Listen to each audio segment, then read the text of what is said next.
Look, I'm very well aware that sometimes it can be a little bit annoying to hear the same thing over and over again, but you matter so much to me. So I will always be thankful, and I feel like I need to tell you that because you have options. You didn't have to be here. You could go anywhere else, but you chose to stay and you choose to watch this. Thank you. Now, this is for anyone who is able and can do more. You do not have to. You have options in the description below.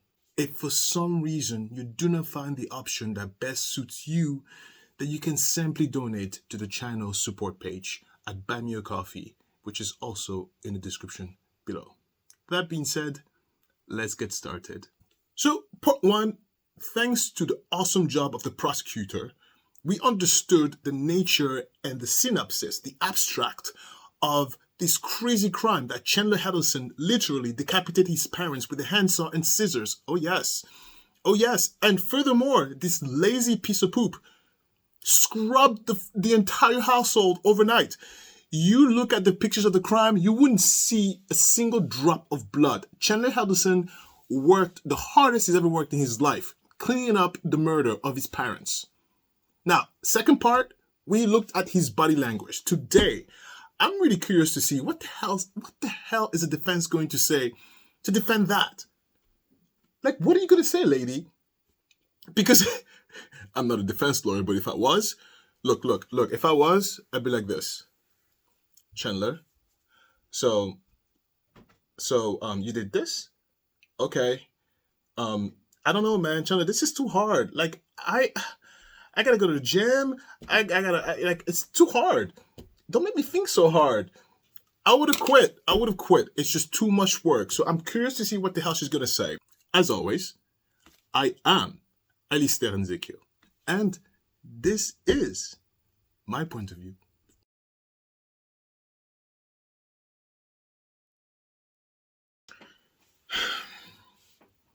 Okay. Look, I'm giddy. You know why I'm giddy? I haven't watched this video. Look, I just collected the data, okay? I haven't watched it until now. I'm giddy because I am completely stupefied and excited at the same time to really see what she's going to tell me. That's going to say Chandler is innocent. Now, we all know he's found guilty, but entertain me, okay? I haven't watched this trial, but this is why I love crime. Look, her name is Catherine Doyle. And let's go, Catherine. What you got to say? Let's go. Attorney Doyle. Thank you. If you would, please.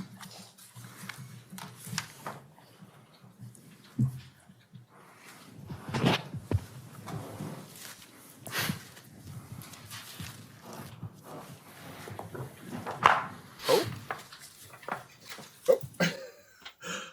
I just did that because look at her hair. That's good hair. God darn it. Why am I so easily distracted? Anyway, good hair, Catherine.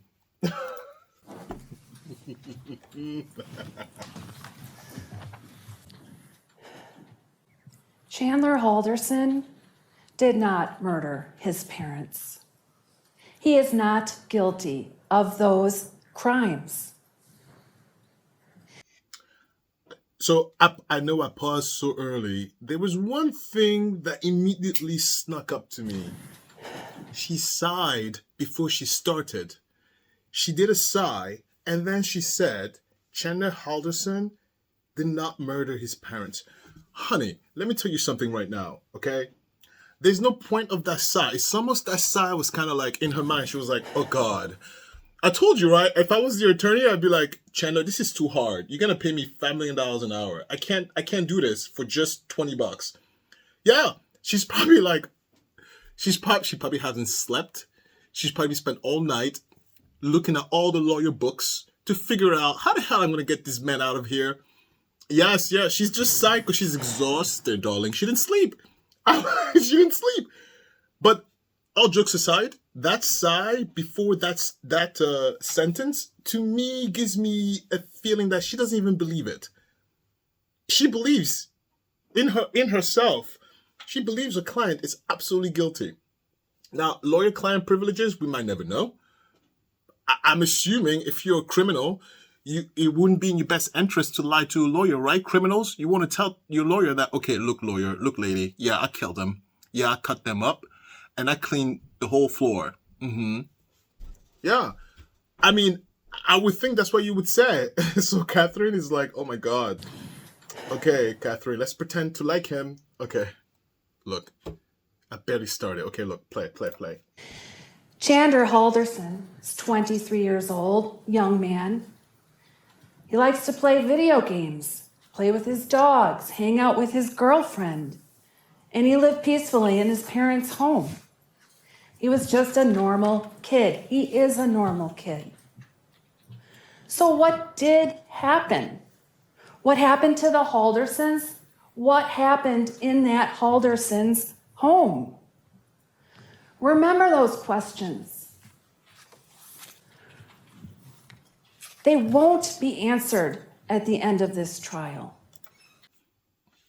Oh, Catherine, that's smart. That's smart. I see where she's going. Oh, Catherine, this is why she's a lawyer. That's smart. She just planted a question of doubt. She just told us subconsciously already, right? In the first video I told you, if I was a juror in this, I'd be like, guilty, guilty, guilty, guilty. What are you talking about, Judge, that I'm not taking this opening statement as evidence? Clearly, this story is too well done. Evidence guilty. But look at what she just did. She literally creeped into my mind and she said, you will not find the answer to this crime.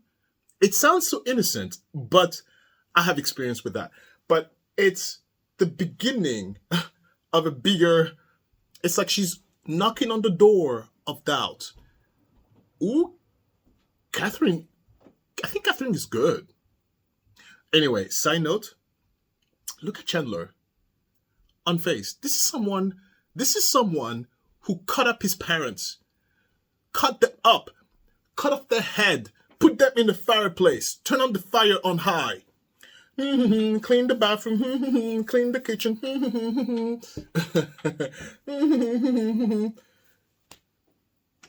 And then threw the body parts, his mom, across the entire nation. The state, not the nation. Look at him, as if he just, woke up from a nap and, hello everybody, hi. Completely ridiculous. This is why I'm telling you guys, I think my therapist got this wrong. I think this guy is a sociopath, allegedly. I think so. I don't even think Daryl will be that calm. He's like taking a nap. Okay. Remember those questions at the end of this trial when you have to decide whether the state has proven to you that Chandler Halderson killed his parents, because they simply don't know what happened.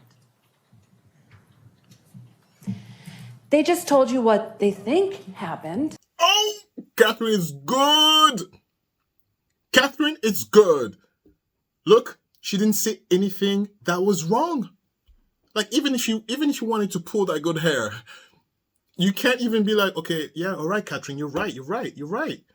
She's right. She's right. Up to this point, remember, we have a system innocent to proven guilty. But up to this point, everything has been very well puzzled together, but there hasn't been anything of concrete fact. Like, it's all speculation, sort of, kind of. Do you understand what I'm trying to say? Right? Now, keep in mind this is at the opening statements. We didn't get to trial yet. I'm sure there's a litany of evidence, right?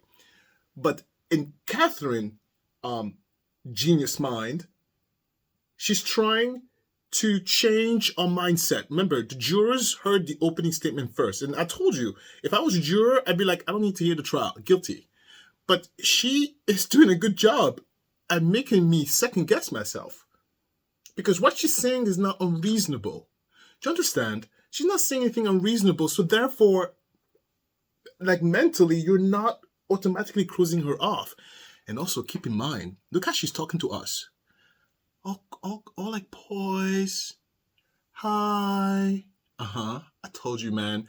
That way of talking, clever. It's disarming. It's like slowly eroding out our doubt. Oof, Catherine, you're good. Okay. We heard a lot of detail of the before, and a lot of detail of the after, but one or two simple sentences, and then he killed his parents. The evidence will show you that there is a gap of evidence when it comes to that time frame. And your job is to listen to this evidence as jurors. Listen to the evidence from the perspective of a juror, not from the perspective of a story corroborator. Okay, again. Wow, Catherine, you really are good. She's coming at the juror, so us, at an angle that says, I'm not disputing everything that was said. Chandler might be a killer. Yeah, he might be guilty. But that's not the point here. That's what she's saying. The point here is that even though the prosecution did a good job at storytelling and give you a good picture, your job as a juror is not to fall into the storytelling. Your job is to focus only on the evidence. Let me tell you why this is very powerful, because I told you in the first video, after I saw the prosecution opening statement, I was sold. I didn't even need to hear anymore. I was like, sir, you're hired. You're hired. And you, Chandler, you're guilty. He's guilty. He was found guilty, but, at that moment, I was sold. I was sold. He told the story so well.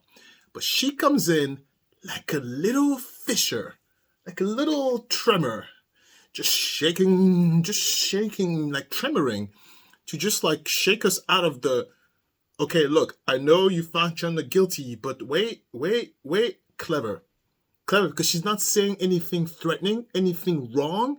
She's just stating the facts. And so therefore you cannot reprimand her. Oh man, these lawyers are smart. Corroborating the state's story. The role of being a juror is a different role than being a person. And that may sound strange, but it is. Yeah, she's making sure we understand not to fall into the beautiful story the prosecution has created and to disregard that as a story and bring our minds back to being a juror. Because I believe that she believed, okay, follow. I believe that Catherine believed that all the jurors were sold like I was. I believe that Catherine believes that her job will be 10 times harder because those jurors, to hell with you, judge, and not take that as evidence. Those jurors were sold. At that point, they didn't care about evidence. But she made sure that there's a seed of doubt which would stop the wheels of judgment, slow it down so the jurors will stop and think and really look at the evidence without prejudice. Oh, Catherine, that was very well done. Look, I'll stop talking, but that was very well done. I did not expect that, Catherine. I did not expect. That's a great angle. I thought she was going to be like, Chandler was at, I don't know, he's playing a game with his friends. She came in there at a different angle. I can't even be mad at you. You had a job to do. But honey, I think of when I went to law school way back in 1991, and there's a big part of me that feels I went into law school a human being who lived my life feeling things emotionally and relating to things emotionally. And I left law school a really different person. wow. I learned how to be very logical, to apply facts, first to assemble facts, and then to apply these facts to the law as I learned it. Facts, laws, and rules, plus logic. That's your role here as a juror. Don't assume anything.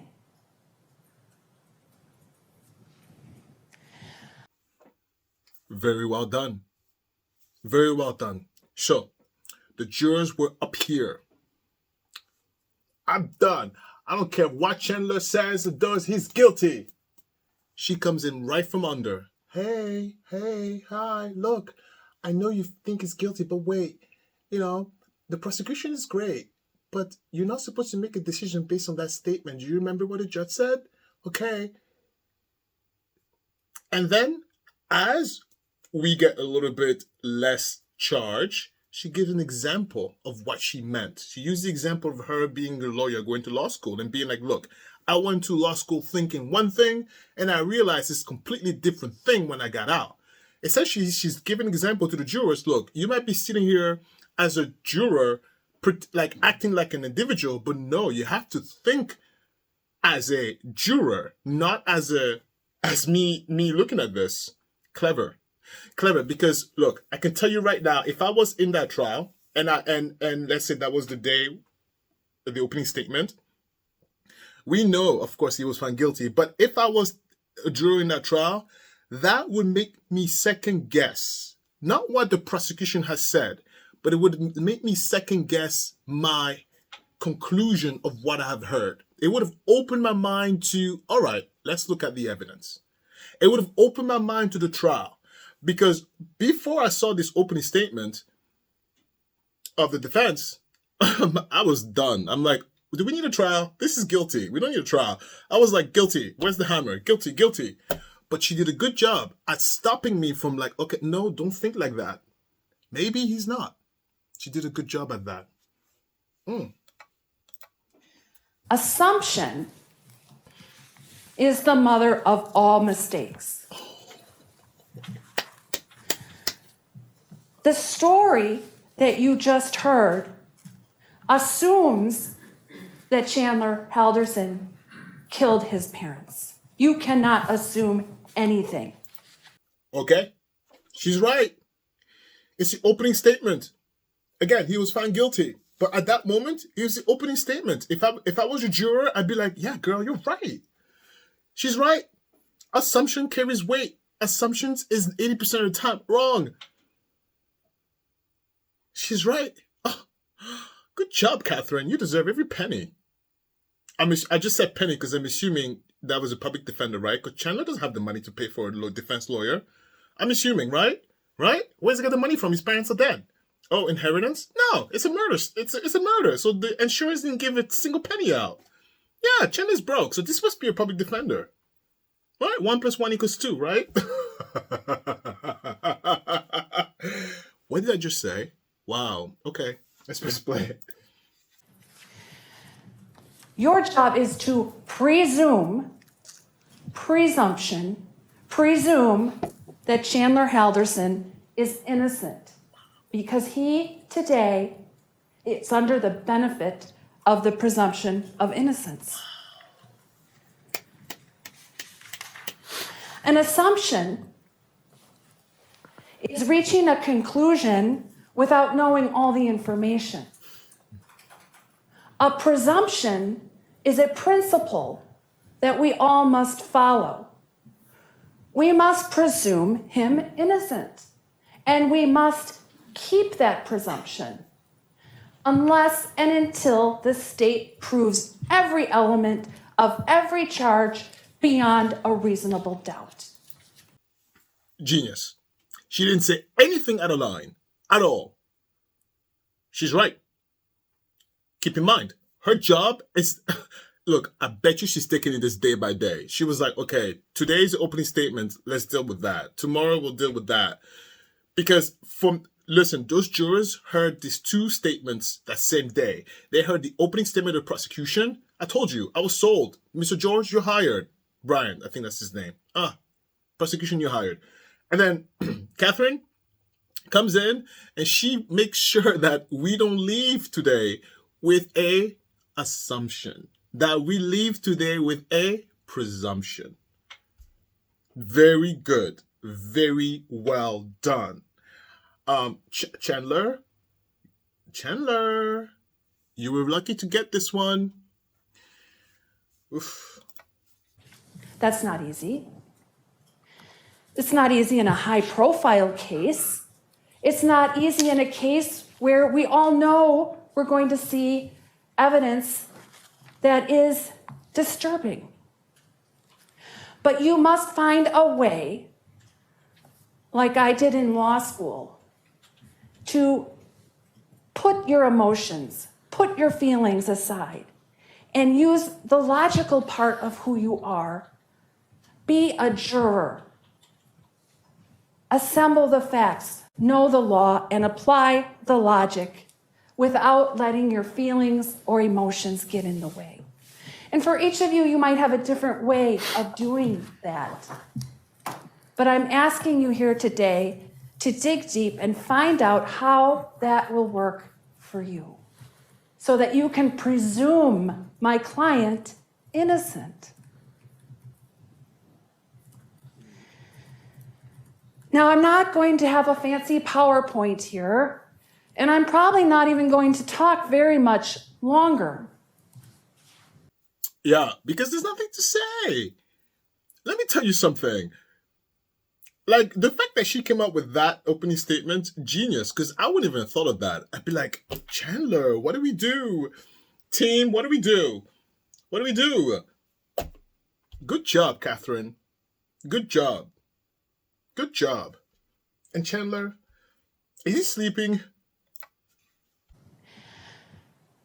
But as I comment to you on the evidence that you're going to see in this case, I want to highlight a couple of things. First of all, and the judge already indicated this in some of the preliminary instructions,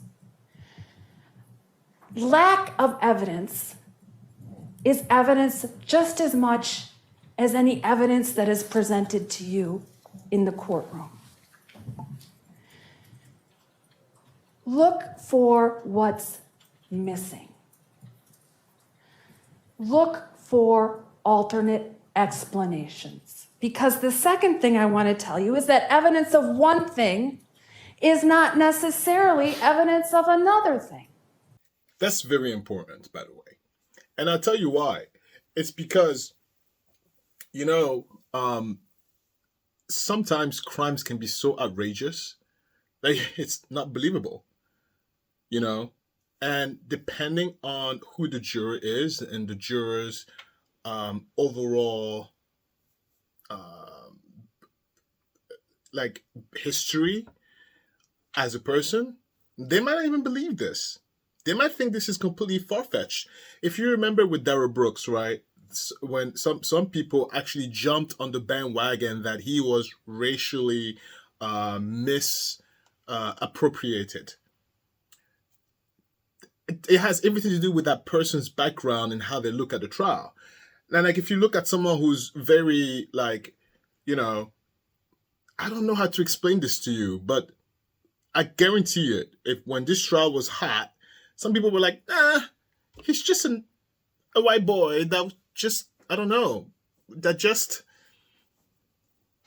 to tell you this, but what the defense is trying to tell us, which I agree, is that she's saying that no matter what you see, double check everything you hear. And the reason why I say I agree, just to be very clear, because I am in Catherine's mindset. I am in the mindset of the defense. Because if I was a defense lawyer following Catherine's line of questioning, it makes sense. She is making sure that we as jurors go through this trial process with the seed of doubt. Is it true? Can we double check? Yeah. Catherine did a great job. Come on, you got to give credit where credit's due. This one fact here could mean a different fact here, but it also could mean 3 or 4 other facts. So you have to avoid jumping to conclusions and really dig deep and look at what this all means. You're going to notice that many of the facts, many of the witnesses, aren't going to be hotly contested by the defense in this case. And that goes back to what I was just saying.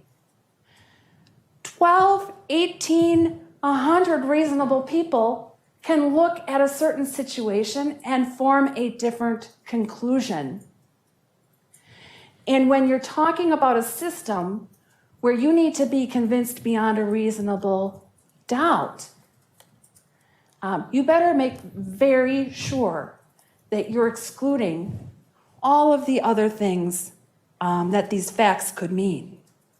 So, quick pause there. 100%. She's not wrong. You could have one thing and 1,000 people, some people will have a different outlook. And to go back to the first thing she started her statement was with the sigh. I think in her back of her mind, she's like, oh my God, I think that's the only option I got. And I think Chandler is guilty, but I got a job to do. Because let me tell you something. I deal with statistics all the time. Please, I swim in stats. I swim in stats. There's always a weird thing. There's always something weird. And even though technically it's true, you could have one thing and look, this pen, it's a blue pen, isn't it? Someone might look at it as red. Don't ask questions. It happens. Not everybody will see this as blue. It doesn't mean it's not blue. Yes. And so in the context of the law, her job is to make sure one person is doubtful. And she's doing really good at it because she doesn't care if you all believe her. She just needs one person to be like, maybe the pen is green. You know? Great job. Because she's not saying anything factually wrong. So you can't say like she's wrong. You can't say that because she's not. So it gives her credibility to talk this nonsense, which is why I like her. I like you, Catherine, because you're so ridiculous. You're so ridiculous, but in a correct way that I can't even be mad at you. Damn it. I can't even be mad at her. What am I going to say? She's wrong? Because she's not. Now, if you take something sharp and you put it, like you scratch it a little hard and push it in a little hard, YouTube. Yes, I don't care what you think. You did something terrible. Oh, look. Let me show you something. I have been playing with my daughter here a lot because, you know, I have limited time. It's the holidays. And like, if you don't know, I'm a toucher. Not like that. Like my language of affection is touch. It's touch. And so I got to work. And sometimes I take the little stroller thing. I put my daughter right here and I work. And then, you know, I touch. Hi, baby. Hi. And I go like that, right? And sometimes she's sick of it. She's like, don't touch me, Dad. Well, Papa, stop it. So to shut her up, I'm like, okay, here, be quiet. I can't press the button because I don't know if I'm going to be in trouble with the, you know, copyright stuff. But it makes music. All right, let's continue. Because you just aren't going to know what happened. You're going to know some about the before. You're going to know some about the after. But you're not going to know what happened in the Haldersons' home, who did it, what happened, how it went down, Really? whether it was intentional or not, Really? which is an element of homicide. You're just not going to know. Even you don't believe that, Catherine. You're also going to not know how Bart and Krista would have reacted to these lies. Oh, Catherine, I don't agree. Look. That's never going to be explained to you. Look, she took that long pause because she's like, did they believe me? I think they do. Oh, Catherine, no, on this one, Catherine, no, fail. F plus. F minus. What, Catherine? Now, I was with you to this point. What do you mean we're not gonna... What? You don't know how they're gonna react? We know exactly how they reacted through email. Look, someone said, stop making fun of the parents to that email. That's rude. Look, okay. The way... I can't help it. That's just who I am, right? I'm not being rude to the parents. I'm a goof, kind of, sort of, and I get very goofy when I get nervous, when I get excited, when I get angry. Oh yeah. Yeah. So look, sometimes it's the funniest thing because I would be full anger, and then cackling seconds later. You be like, what's going on? Are we fighting? What are we doing? You would be so confused. Yeah. Same thing. I could be crying, and then yeah. I'm sorry. I don't know what to tell you. I don't even control it. And when the more excited I get, the faster I talk, the more like that I become. I can't even explain to you. Look, I'm just whatever. What was that? What was that point? I don't know what that point was. Let's press play. Why lying turns into murder, or how lying turns into murder. Be sure to look for what you're not told, because that's evidence just as much as any evidence is.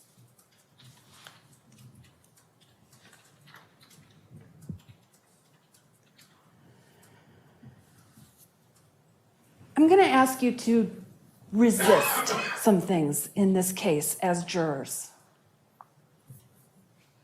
We already talked a little bit about proof beyond a reasonable doubt. What that means is you must resist guessing. You must resist speculation. You must resist storytelling. And only convict when it's proven, or if it's proven, which it won't be, beyond a reasonable doubt.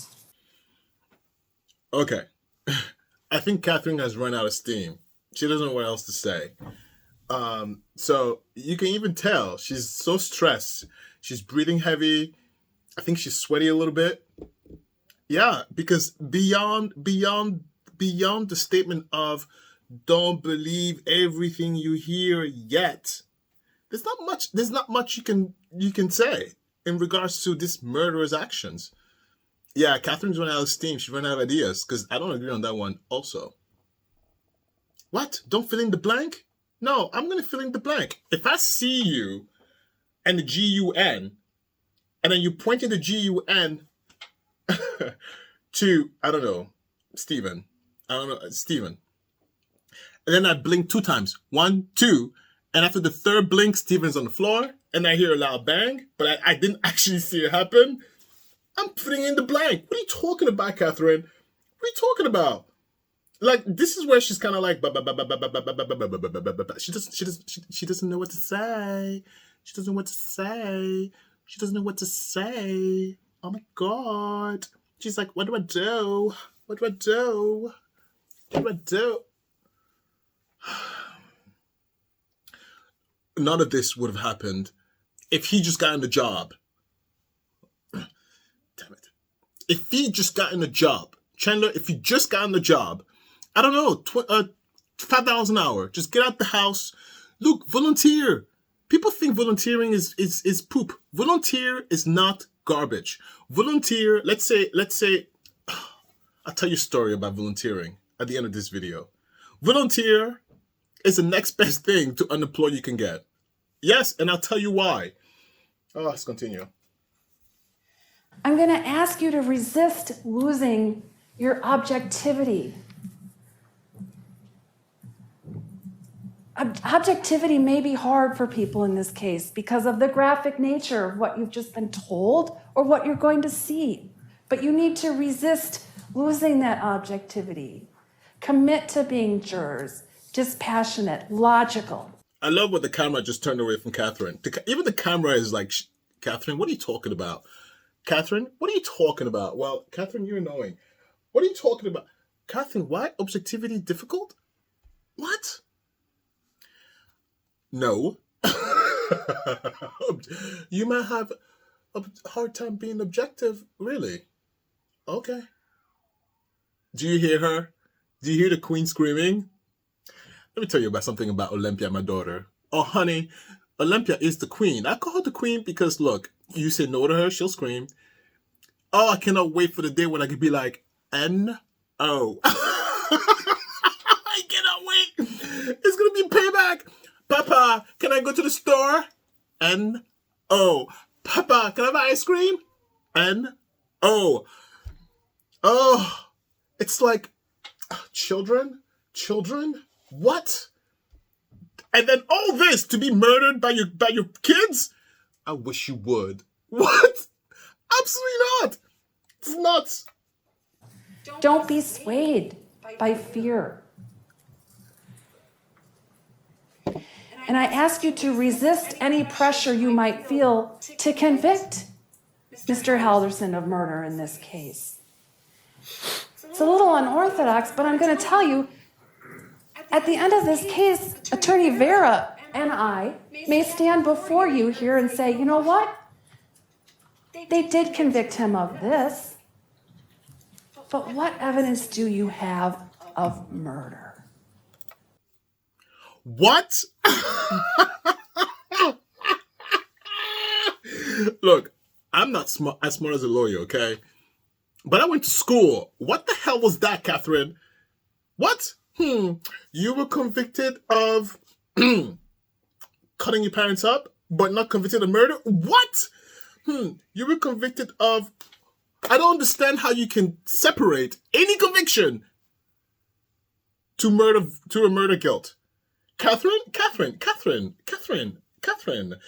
you must rethink that, I don't know, Catherine, you must think that, we are like 10 years old, darling. What, Catherine?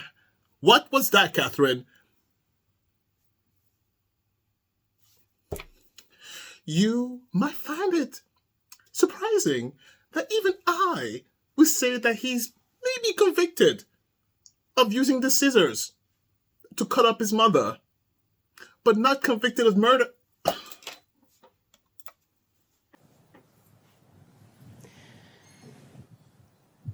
Look, even she doesn't believe it. I like to talk about the Constitution, probably because I'm a defense lawyer. But I think as jurors, as people coming into the system who aren't dealing with this every day, like we are here in the courtroom, you have to remember how important the Constitution is, how important the presumption of innocence is for Mr. Halderson, and how important proof beyond a reasonable doubt is. It's the highest standard we have. Okay, so first of all, I love America. So Constitution, oh yes, we. Okay, Constitution is the ish. The second thing is, I want to be very clear. I'm not throwing darts at this Catherine Dorrell, the lawyer with the good gray hair. I'm not throwing darts at her. So, in case you have something to say, I'm not throwing darts at her. Look, she's doing a job. She needs to make sure her client is walking free. I'm sure this is a very hard job for her because even in her body language, she's like, oh my God, I can't believe it. She doesn't even believe half the stuff she's saying. Ish, kind of. But yes, in the United States, you are innocent until proven guilty. And let me tell you something. If you ever watch this from another country that's not the US, I have to be specific. If you watch this from Africa, there, I've said it. The bribery is every country. But at least here in the US, you could bribe your way up to a certain point. And then, justice can be served. What am I talking about? Let's play. Okay, Catherine, come on, hurry up. And it was created and perseveres to this day for this very reason. When someone is on trial for the most serious crime possible, and every little thing they do, every little lie they might have told is blown up and thrown against someone. That's when proof beyond a reasonable doubt matters. She's right. You jurors, not the sheriff's department, not Mr. Brown or Ms. Raymond or me or the judge, get to decide this case. Individually, you all get a vote. You all get to make your own decision. I simply ask that you remember your role as jurors, that you find a way to stay objective, that you look for the key questions, the key facts that aren't answered, and that you hold the government to this high burden of proof. If you do those things, if you can resist these things, you will reach the right conclusion. Chandler Halderson did not murder his parents.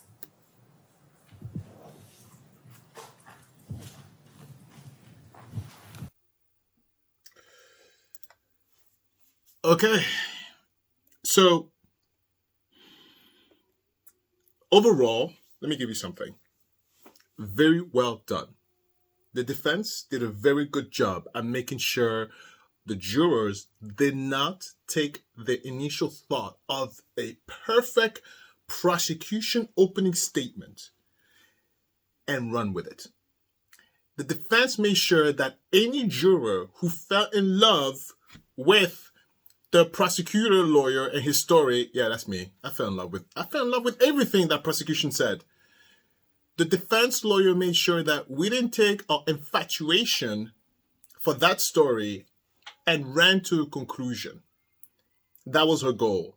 She was not contesting that he might be innocent. She was not contesting anything. Her main job in that opening statement is to make sure that we don't draw to conclusion. And to be real quite honest, that's a great strategy because look, as a defense person, what is she going to say? Look at the evidence that was mounting against the Caesar mind man. Look at the evidence that was against him. How was she going to defend that? But she found a way to the Constitution of the United States. Oh, good job. Okay, very quick story about why volunteering is the next best thing if you're unemployed. Listen to me. The power in just being employed, it's much more than just having an income. It's routine. You wake up in the morning, you go XYZ. It's also what I call self-confidence. There is self-confidence. It's get up in the morning and being useful to a greater cause. Okay? It gives you a confidence of mental clarity, which, frankly, you cannot get by just not doing anything at all, right? That's why if you ever find yourself at the lowest of lows, you can't find a job, volunteer. Doesn't mean you stop looking for a job. You still look for a job, but volunteer a little bit of time. It doesn't have to be hours. Like, I don't know, 2 hours a day. Help the mailman.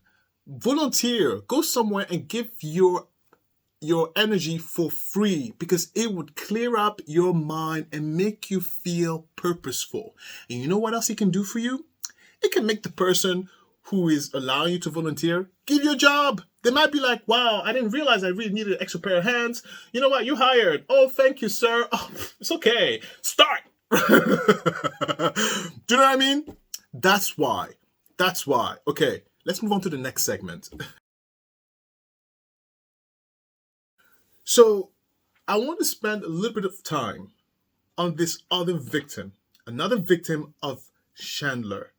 And that's his brother, Mitch. Because Mitch was just minding his own business with his fiancée in his home that he purchased with the job that he has, going through all the life troubles we all do, just to get the phone call, sir, your mom and dad are DEAD.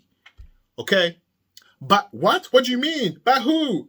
Of course, his brother is the one who committed the crime, but not just take their life away. Chop, chop, chop, chop, chop. It's horrible enough you took my parents away from me, but you cut them up and spread them out like they're garbage? Okay. So let's look at this video. It's Mitch who went looking for his parents.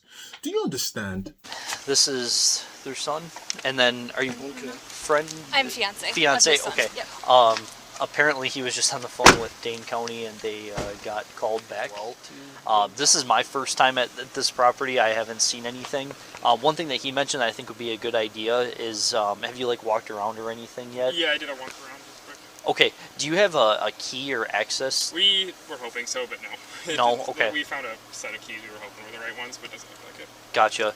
If it works for you, I just want to roll my windows up and lock my car, but maybe we could just take a walk around and see. You would know the property probably better than we would. It's changed a bit since I've been here, but yeah. Sure. How long has it been in the family? It's always been in the family since the 40s. Okay. Do you guys typically use it a lot, or? A few times a year. This is when my parents come up. I haven't come in a while. Okay. If you had to guess, I mean, how long has it been since you were up here? Me personally, probably 5-6 years. Okay. Do your parents regularly come up here? Yeah, they come here a few times a year. A few times a year. Okay. Three or four. I don't remember if this is the first time this year or not. I think this is the third time this year, because I think your dad opened it and that. Mitch took his fiancée. Honey, let's go. Where are we going? My mom and dad are missing. What? Let's go. Let's go look for them. Where are they? Chandler said they went up there to the cabin. With who? With some random stranger couple. What? Did you call the police? I did. Come on, let's go. Okay, baby, let's go. Hop in the car. Drive. Hours.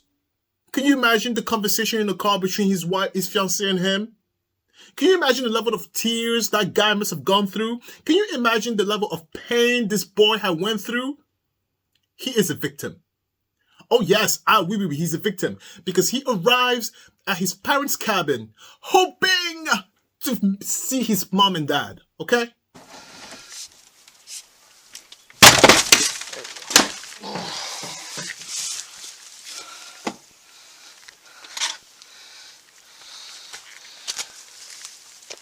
Sheriff's office, anybody inside? Announce your presence, make yourselves known.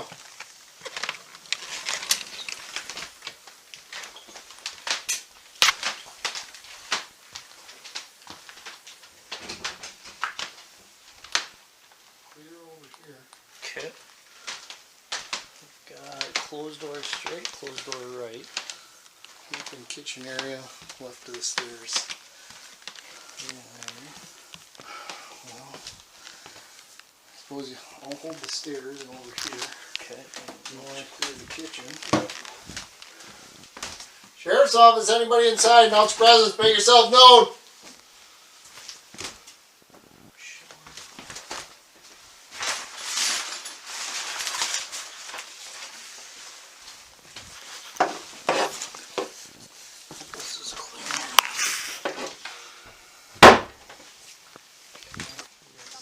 But we haven't heard anything about Sure. them Okay. trying to get a hold of their phones. Sure. And yeah, that's probably something they're working on like a phone ping, trying to get a location of where it's at, but.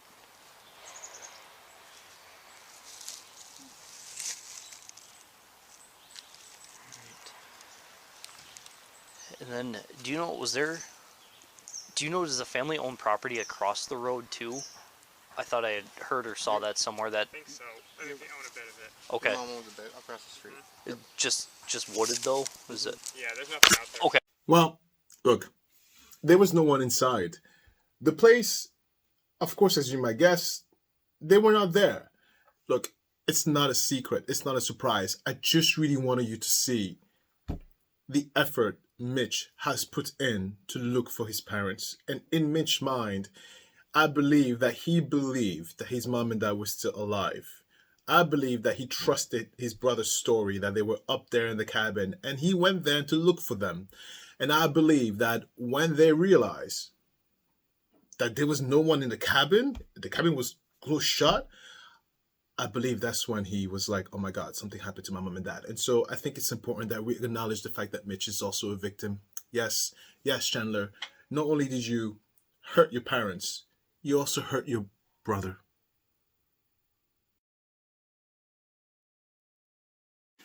One of the things that really took me out was when Chandler took the phone and pretended to be one of the school officials.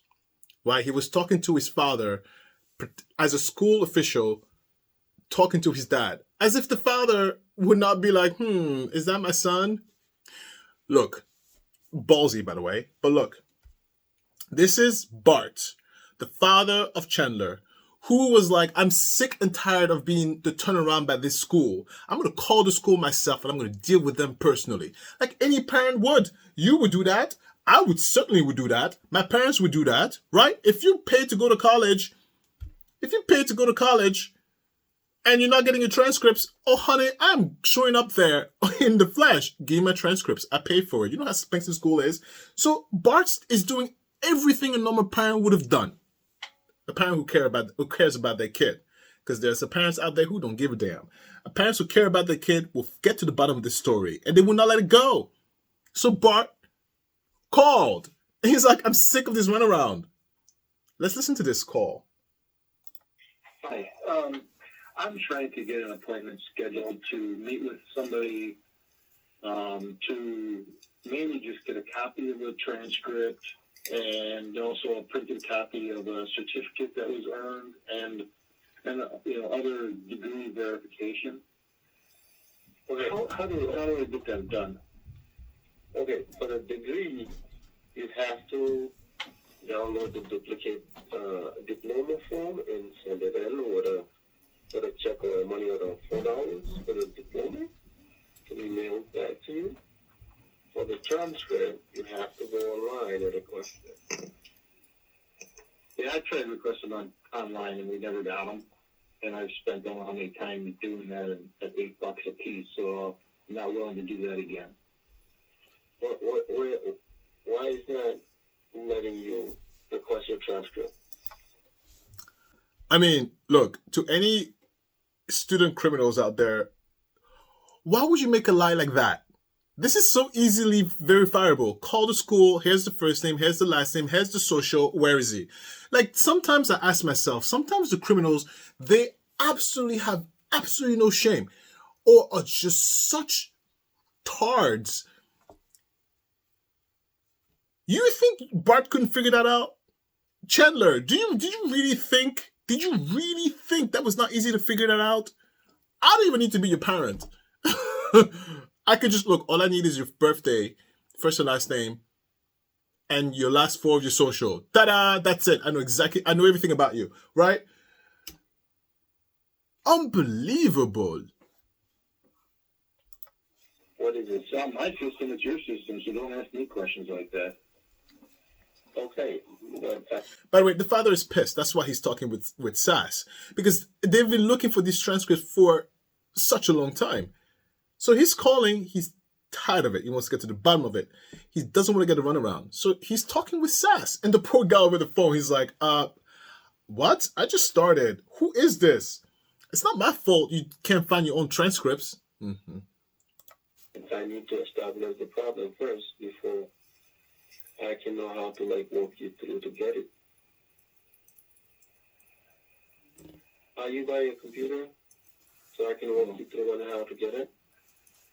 I've gone through the process before. I worked with, I tried to work with Daniel Spike to see if he can get through the information. I don't know if he's with you guys anymore, but it just seems like the ball keeps getting dropped. Okay, I mean, it's pretty easy to request a transcript. That's what I thought too, and you just go to the it hasn't come through. It doesn't come through they don't send it? Do you request it? Okay. So we have a third party that processes it. Yeah, it's easy to get a transcript. It's easy to get a transcript. It's just a simple request. Criminals, your transcripts is your legal right. The school cannot say no to you. Do you understand? They cannot say, I'm not giving you the transcript. If the money you pay is just the labor, click, click, click, click, enter. But that transcript is legally yours. So, criminals who lie about your school and all that stuff, use another lie. Use another lie. Say you went to a farm or something. That's harder. Don't say you went to school. Say you went to, I don't know, wine making school. Something not institutionalized. That was hard to say. Let's go credentials. Did you talk to credentials? No. Hello? Oh, yeah. I said, did you talk there? Did you talk? No, I said no. No. Okay. So we have a third party. Hold on, let me look at your account first, okay? What is your ID number on this first one? So I can access your account. No, I don't have that. Okay, what's your first name? Chandler, Chandler. Last name is Hald, D as in David, Erson. You said last name is H-A-N. Hal is in Larry, Derson. Okay, what's your address and your date of birth? 4595 Oak Springs Circle, DeForest, Wisconsin, 53532. Date of birth is March 15th, 1998. Okay, so it looks like you owe a balance. You owe a balance of $2,349. So that's why you can't request it.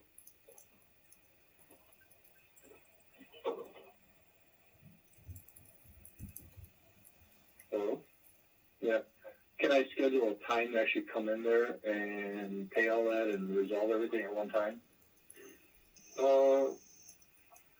With the payment, yeah, the payment center is open, yes. You can come, somebody will be there. You can make the payment. You can pay online too. They can lift the hold. You can talk to, some financials, they will lift the hold, and then you can request a transfer. How long can they do an unofficial transcript? Yes, if you have to pay the balance, though. You have to pay the balance first. Then you can obtain whatever you want to obtain. Okay, now how long does it take to do an unofficial transcript from you guys? Right away. You can download it. It's a PDF that you can download right away.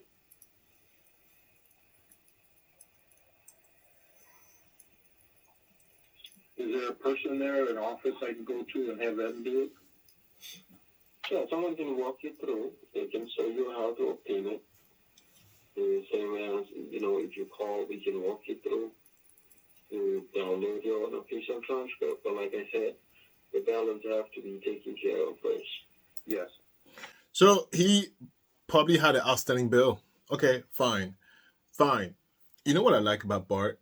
And this is the thing that I believe we cannot totally go completely online. Sometimes you need to do it in person. Sometimes I need to take notes right in front of your face. Sometimes things cannot be resolved online. Sometimes, have you guys ever, we all order stuff on Amazon for clothes, right? I never done that. I never ordered my clothes online. No, I take my 2 feet and I go to a store because it doesn't fit. It doesn't fit right. It's cut differently. It's not right. Like, there's certain things you got to do in person. Bart was like, I'm tired of this run around. I'm going to do it in person. Oh, Bart. Yes, I understand that part. So, do I need an appointment, or is it a place you can just go at your Truex field to get that? You can go to the front desk at the Truex campus. You can go to the main campus. We open Monday through Friday now. So you can walk there, and then someone can help you, process the payment, call Stern Financial to look the hold, and then you can do or download your own official transcript. You said after the payment, you said to lift the hold, you said it's a process. So once you make the payment, they can look the hold right in there. You can tell them, you want to request your transcript, so they will look the hold right away. So you said I had to call somebody. No, or can they do it if I stop in there? Yeah, when you stop in, they will do it for you. Okay.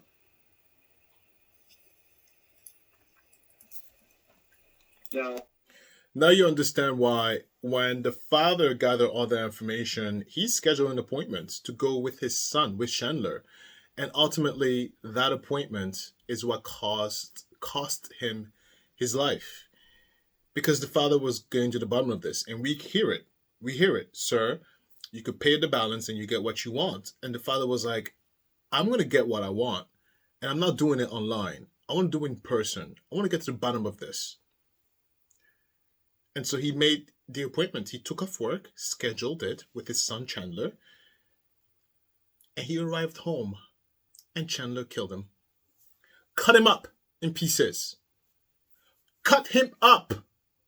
Cut him up at the thigh. Look at him.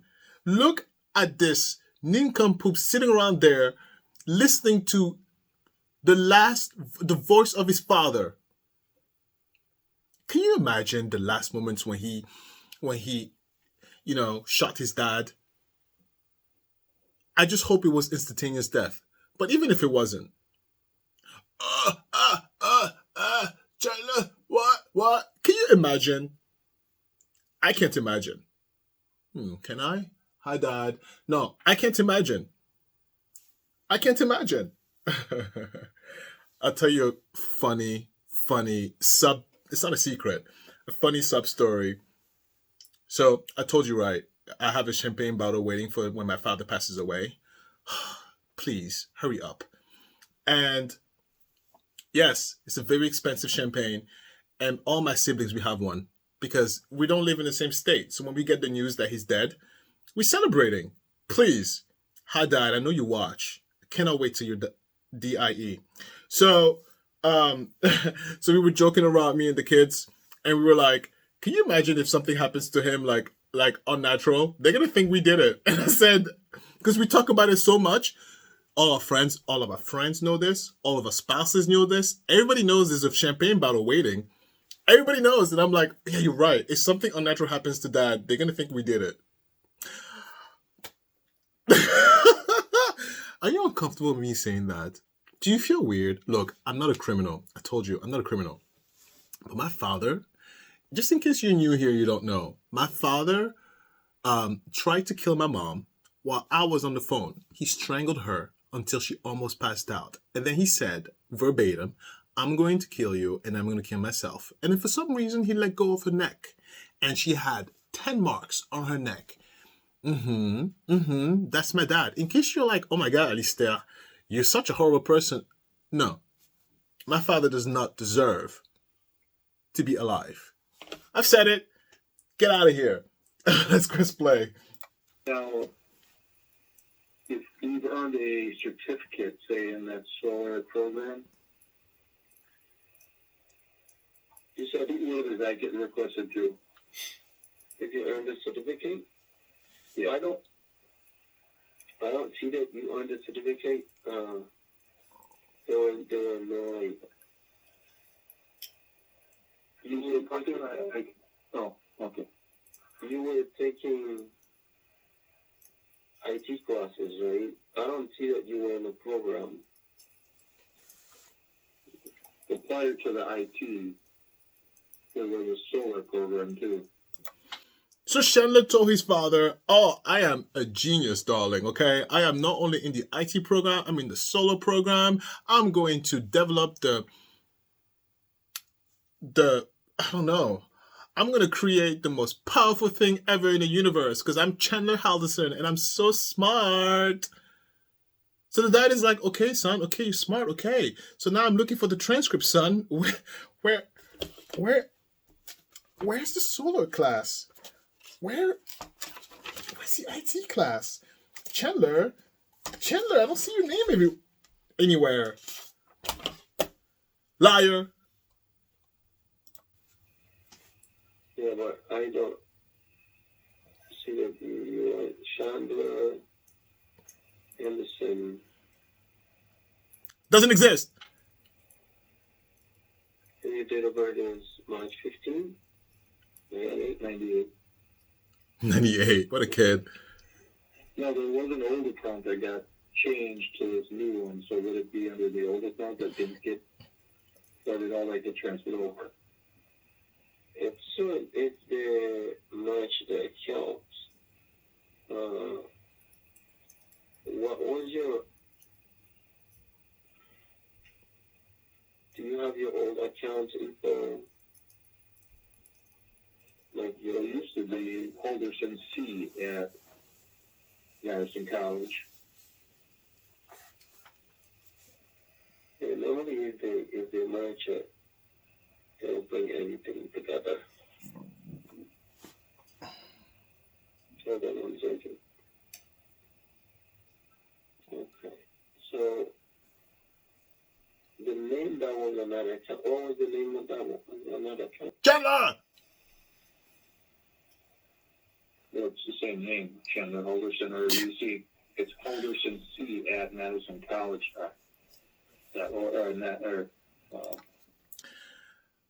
The poor guy, this new recruit, Omar Jobe, is looking feverishly for Chandler Halderson and all his high-tech classes. He doesn't find anything, and the father is like, "Whoa, no, sir, Omar, no, my son is in there, because my son told me he's a genius, and he's in there." Omar is like, "No, Bart, he's not in here. I can't find him anywhere."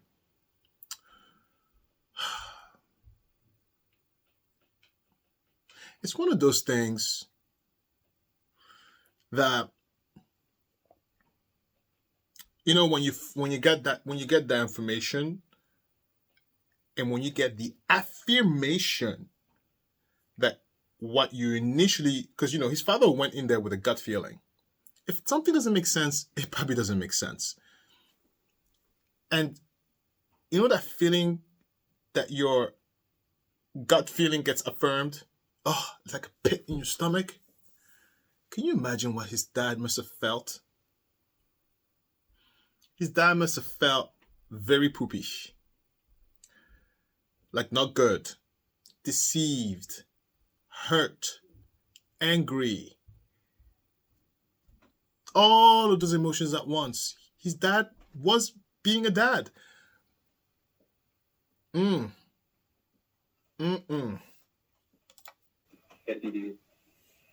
Yeah, that's your username. That's Halderson at Madison College. No, that's the new one. The other one, Page.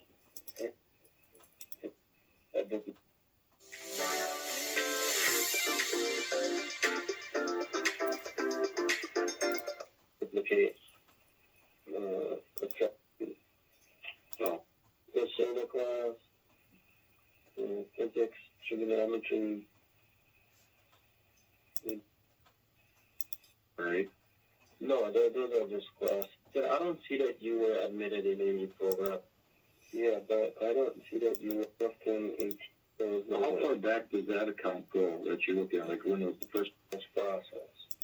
Those say deactivate. the canceled one? Would that show up anymore, or once it canceled, would it be like expunged, kind of? It will show up and then it will say deactivate. If you go through, we have a system that will show that a duplicate account was processed. Because the account I'm looking at, there was no How far back does that account go that you look at? Like, when was the first class taken? Right. Now you start to see Bart asking inquisitive questions. Now Bart is understanding that, okay, my son obviously lied to me. Something is definitely fishy here. And so he's asking questions to understand, where does the arrow start? Now Bart is now looking for, what is the truth here? Clearly Chandler is lying to me. How far is this lie going?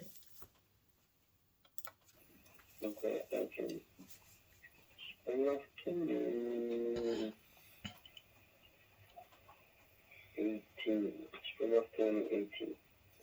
Oh, okay. So that does have all the history then.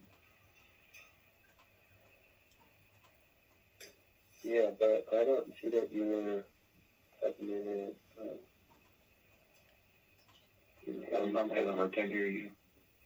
So I don't see that you were admitted in any program. Remember, Bart is calling Omar acting like he's Chandler. And Omar is like, Chandler, kid, I don't know what you're talking about, but I don't see any program over here. Omar, it sounds annoyed because Omar is like, you're in college. Like, you know how this thing works. Omar maybe would have been a little bit less annoyed if he knew he was talking to a parent, but Omar is trying to help the student who's like, where's my grades? Where are my grades? And so Omar is like, dude, I don't see anything.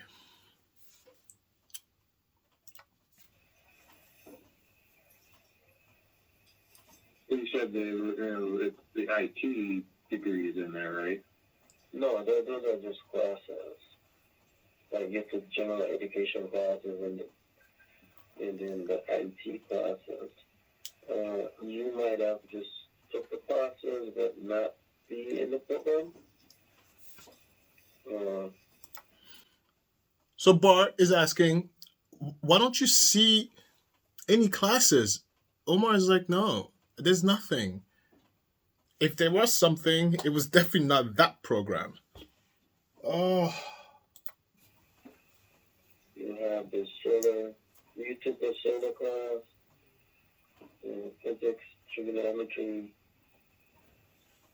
you did some art, geometry. Yep, you took some solar classes, like I said.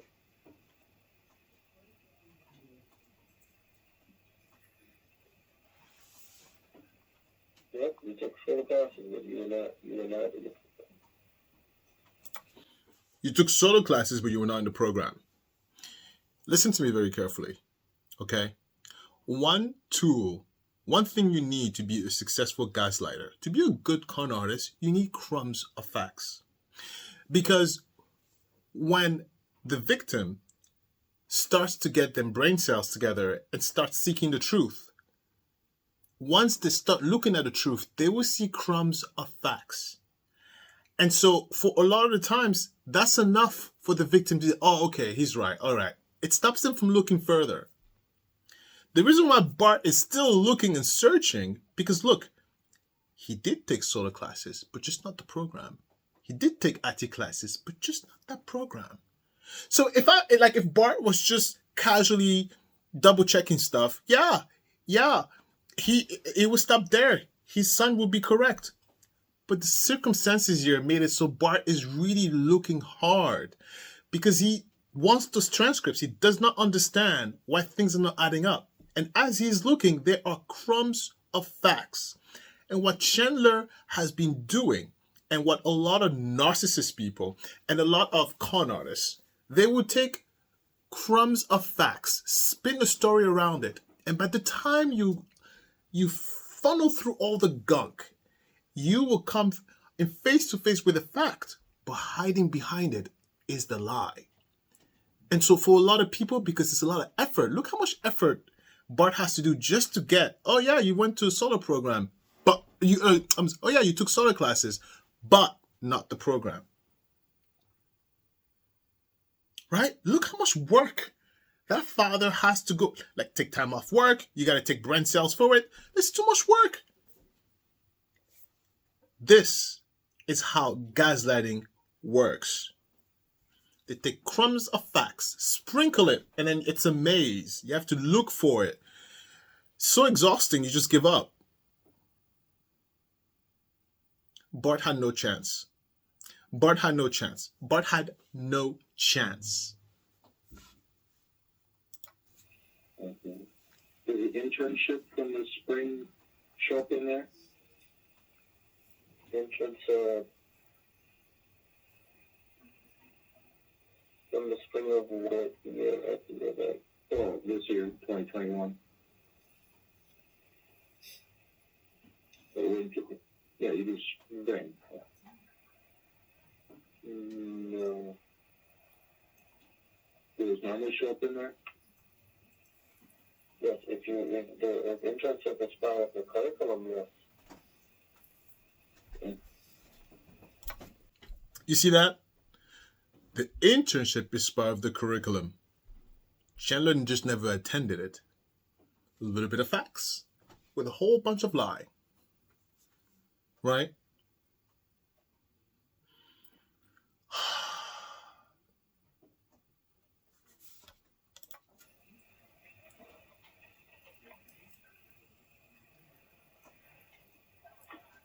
Do you have an Alyssa Brandt that works in that area or anywhere in the campus? What is the last name?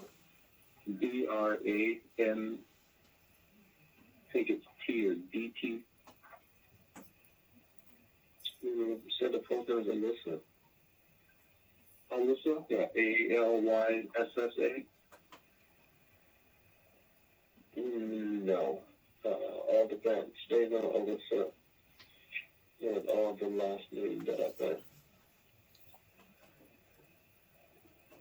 And does that check non-teachers and everything? It would be anybody on campus that works there? It will be anybody on campus. The directory will have anybody on campus. Okay. How about, does Daniel Spice still work there? His last name is Spike. Yeah, it's trying to get the proper spelling.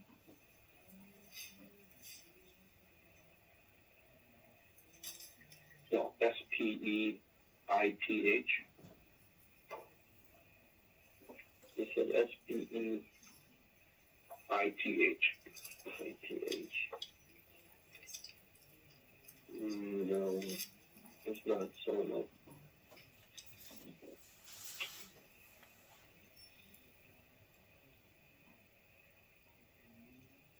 Okay, that should do it then. Okay, thank you for your help. You're welcome. At the end there, Bart took a few names of the people that Chandler were affecting while Chandler was communicating with Bart, Chandler's father, about that whole fiascos that school related. And that's because Bart, I told you, right? Bart had a confirmation that the facts didn't add up. He had a confirmation that his gut instinct was correct. Chandler lied to him. Not just lied, extensively lied. And by him asking, because there were plenty more people, by the way. He just picked those two. By him asking, hey, did these people work?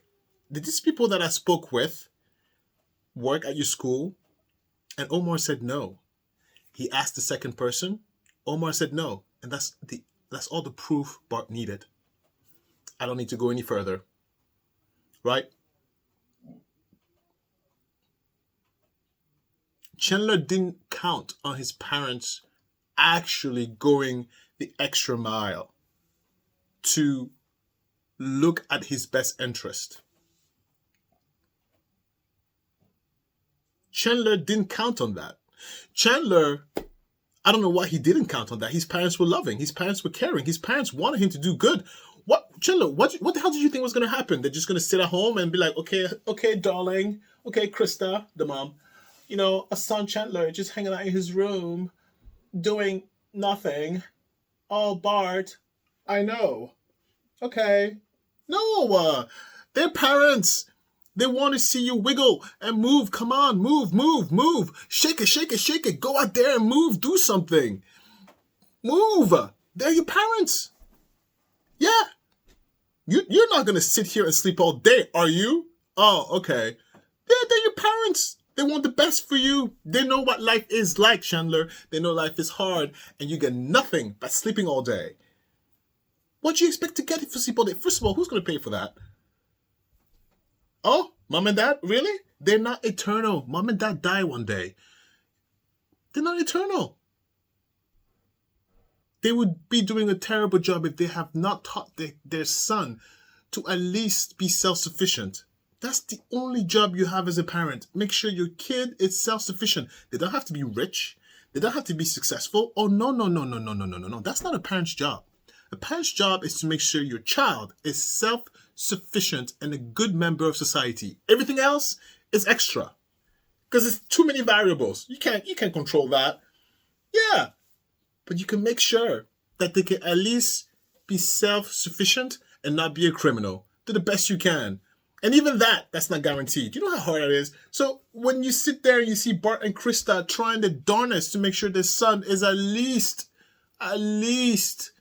doing the best he can. These parents are going to work every day dealing with that schedule. Do you see Bart's schedule? Oh, God. I was like, oh, my God. Oh, my God, sir. When do you sleep? Okay. I'm not making fun of the parents. Stop. Anyway, move on to the next segment. This last part, I want to look at the phone calls Chandler was having with his girlfriend, Kat. Catherine escaped her potential alleged MURDER because Chandler was going to get her next. It was just a matter. Let's say if he escaped the fiasco with his parents, where was he going to stay? He's a deadbeat. Where's he going to stay? Oh, honey, let me tell you something. You don't have a job. How are you going to pay that mortgage? You think that's free? Where's he going to stay? Okay? It's just a matter of time before Catherine figured out who hurt her boyfriend's parents. What do you think is going to happen to her? If he did it to his mom and dad, what do you think he's going to do to her? Anyway, listen to the phone call between two of them. I got an opinion. Look, listen. Hello? Hey. Hey. How are you? Good, how are you? I'm pretty good. It's really loud in your block. Yeah, Catherine, it's prison. What do you think? Come on. Sometimes, like, some of the question people ask, it's like, oh, you're in prison? Why are you behind bars? They should let you, I don't know, play video games there. No, it's prison. It's tax dollars. Get out of here with that. What do you want, Catherine? What do you want? He lounges at the spa. I don't know why I'm so mad at her. No, I'm not mad at her. I'm just annoyed. Look, this is the end of the segment. From recording earlier, my blood has been rising from dealing with Chandler and his nonsense. So by the time I get to here, Catherine is just collateral damage. No, I'm not mad at her. But no, I stopped there because Chandler is sounding all happy. All happy. He killed his parents. Look how jolly he is. Guess you're right. He's a sociopath. Get out of here with that. He's also sociopath and narcissistic, but no. My therapist is wrong on this one. No. Therapist, she doesn't watch this. She's not. She's old school. She doesn't know what YouTube is. But if you ever watch this therapist, you're wrong. Yeah. We got some new people. They're all shouting, Oh. Yeah. Well, I hope you're still their favorite. I'm sure you're the least problematic person. Yep. That seems to be me. Oh my God. Look, in her defense, she believes him. She believes he's innocent. And she loves him. You know how you were when you had your first love or your teenage love, all giddy and doing stupid stuff, stupid nasty stuff, right? You remember how that was?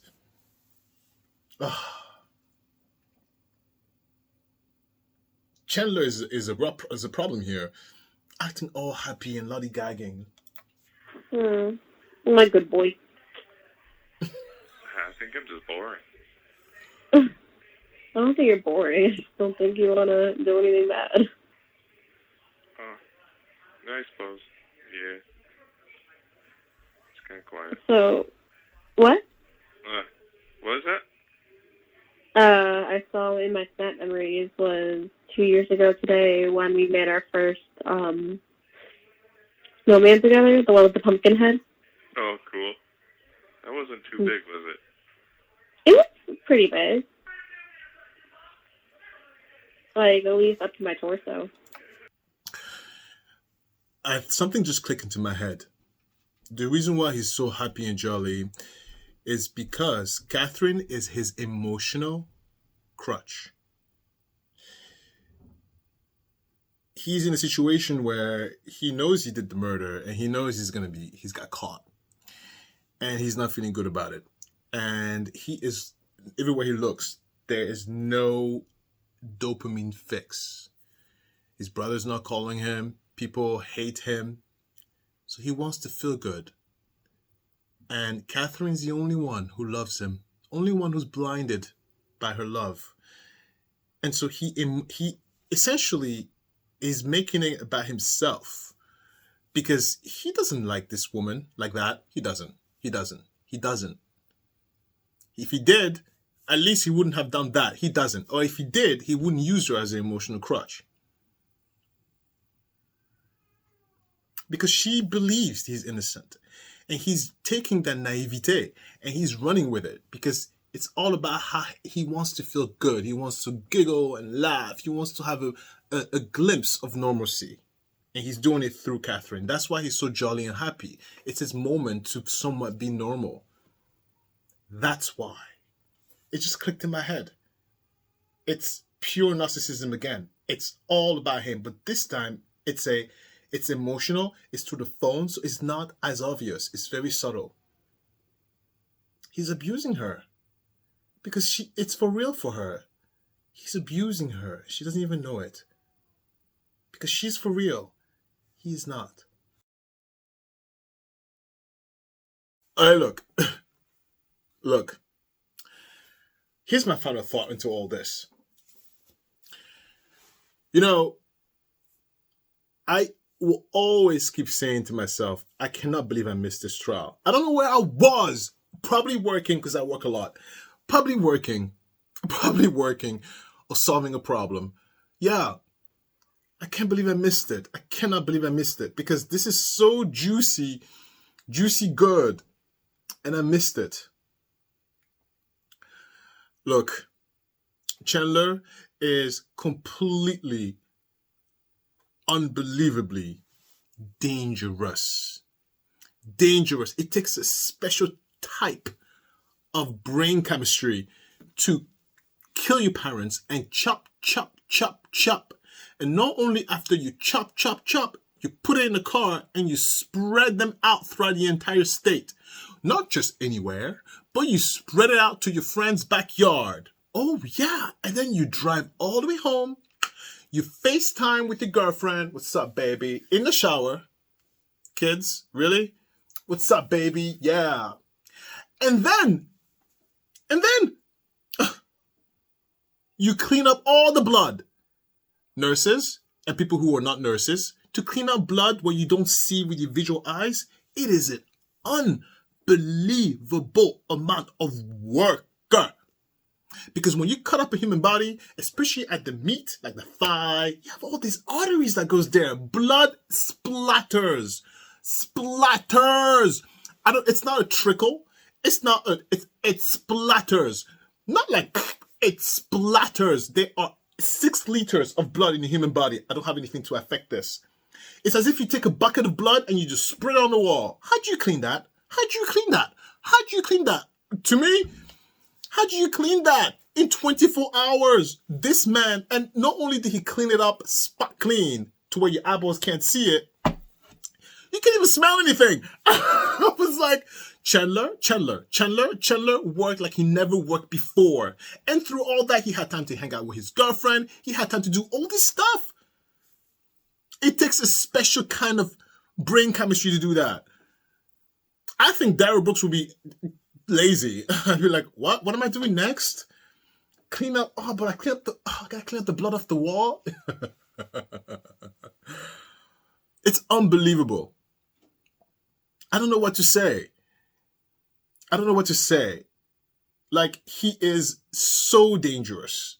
And the fact that he's having a casual conversation with his girlfriend, like you wouldn't know. Like, if you didn't know that was Chandler, you would think it's just a guy talking to his girlfriend and, being stupid and silly, talking about poop and stuff like that, and movies. Unbelievable.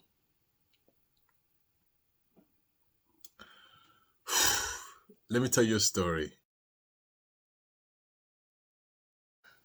So, just a quick follow-up to the last story I told you with that kid. Remember, he was supposed to graduate, but for the whole 4 years, he was lying to everybody, and his parents were sending money to him to go to school in college. His parents are regular people, but in Africa. And I told you, regular Africa is not regular America. It's considerably quite poorer than a regular American. And these parents, they have 2 sons. His parents worked and sent money to him so he could go to school and graduate, and he just squandered it, partied. And at the graduation, he never showed up.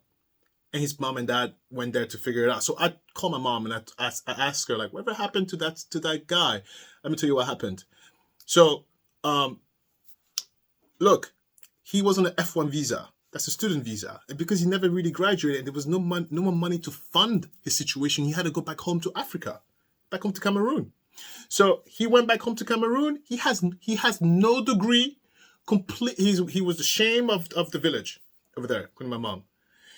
His dad couldn't talk to him, couldn't face him. His mom, of course, is the mom, so she still dealt with him. And to make things even worse, apparently, is that he was the eldest of the 2. So the parents put all the money on this one, and then they didn't have any left over to allow the second one to go abroad. Yeah. Oh, please, it's even more sadder. Yes. So what does he do today? He's just works at the village. He has no education. He has no education. Do you see? His parents worked tirelessly, and this kid just partied it up in the USA. Yes. Yeah. His brother, he's still in Africa. Regular job. Regular Cameroon. But no, he's just at the farm, surviving normally.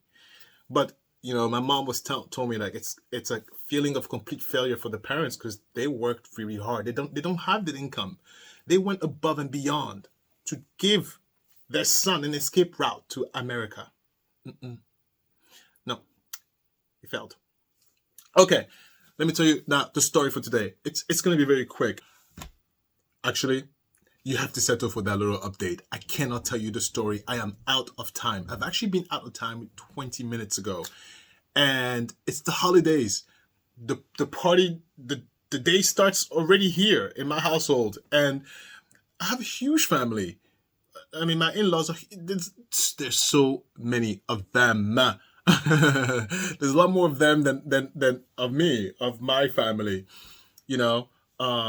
I love them all. By the way, I have the best time with my in-laws. But no, I cannot stay. I have to go. So, a story another time. It's the holidays.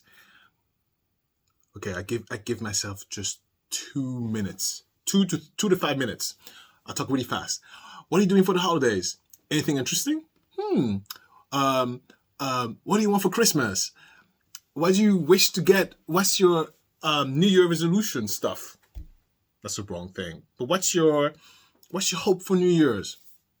We have a holiday live coming up this Friday, and I have a surprise video that I want to share with you in terms of thanking you for the support you have given me, and as you guys know that your viewership is very, very, very heavy. Your viewership is good. And it changes worlds, it changes mountains, and it may not seem like much, but a lot has improved here. There's a lot more to do, right? There's a lot more to improve, and every time I sit here and I talk to you, I get a little bit uncomfortable, only because I share a little bit of me, and it's a natural reaction every time you expose yourself to be like, are they gonna like it? Is it gonna be well received? I don't know. So, so far, I'm super happy. I'm super thankful for you. I met you in November. It was my birthday is November 4th, and it's the best present ever. And I hope you never get tired of me saying thank you to you, because I truly mean it, and I'm super appreciative. And that's that. And I have 3 minutes. And anyway, let me know more about you a little bit, right? I know I say that a lot, and you know what? It's very vague, because you're right. It's very vague. I don't know what to ask you, partially because you're not really in front of me. You know what I mean? So it's part of my brain being like, because I feel like I'm talking to you, but another part of my brain is like, MF, it's a camera. What are you talking about? Yeah. So there's a lot of like going on in my head because things just don't compute clearly. Am I normal? I'm 100% normal. I'm just very different. I'm happy to be different. I am very different. So I tell you what my New Year wishes are. So for New Year's, look, I'm a planner and I write everything down. It's a mess, but I write everything down. Come on, 2 minutes. I write everything down, and I seem disorganized. I know. I'm super organized. Thanks to all my notes. You don't understand. Without my notes, I'm disorganized. But thanks to all my notes. Anyway, my point is that for next year, I have a whole list of things to do in terms of how to deliver you better quality content. I know it's not the best. I know it's not precisely what I wanted, of course, right? But perfection is boring and we're not going to get perfection on the first day, right? So I am evolving, but thanks to you, your viewership really helps me evolve, all right?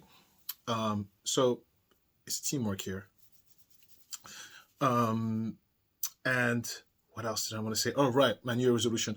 So my thing is that I hope I can be ahead of the content, because right now the content is really up to date, which is extremely time consuming. So my hope is maybe during this holiday period to catch up some time and create content so I can be ahead, so I can have much more comfortable control of what is going on. Because honey, my brain cells are working way too hard all the freaking time, because I'm having a good old time. I'm enjoying every second of it. The editing, though, is, oh my God. Technology, science, smart people. I'm not going to say his name because I got in trouble for saying his name. But you know who I'm talking about. Make this editing thing easier. What is this? What is this? Hours just to click. Come on. Make it easier. Make it 1 hour tops. What is wrong with things? We can go to the moon, but we can't make editing easier. Okay, I took up all the time that I have. Christopher is not screaming, but I can feel his fuming gaze coming from upstairs. Like, Alistair, let's go. I gotta go. Look, it's so stupid because you're just a freaking camera and you're just my phone, but I feel like I don't want to leave. I never want to leave. I got a therapist. We got to talk because that's not normal. I never want to leave. I'm sitting here talking. I never want to leave. Look. I'm 35 seconds above the 5 minutes I said. Look, 1 minute. Look at that. I'm already above. I never want to leave because I have such a good time with you. In real life, let me tell you something. In real life, when I have a good time, I never want to leave. If I'm having a good time with someone at someone's house, you have to kick me out. It's like semi-obsessive, and not everybody is normal. Everybody has a quirk, and that's my quirk. I get very obsessive when I have a good time. I know. Go, Alistair, go. Get out of here. Alistair, get out. Hi, my name is Alistair. How you doing? What are you doing today? What? What are you doing? Okay, bye. Happy holidays. Merry Christmas, if I don't get to talk to you. Happy New Year, if I don't get to talk to you. 2023 will be exciting for all of us. I'm working hard to make you happy. No, I'm working hard to make sure we all have a good time. Press the button, Alistair. Press the done record, Alistair. Press it.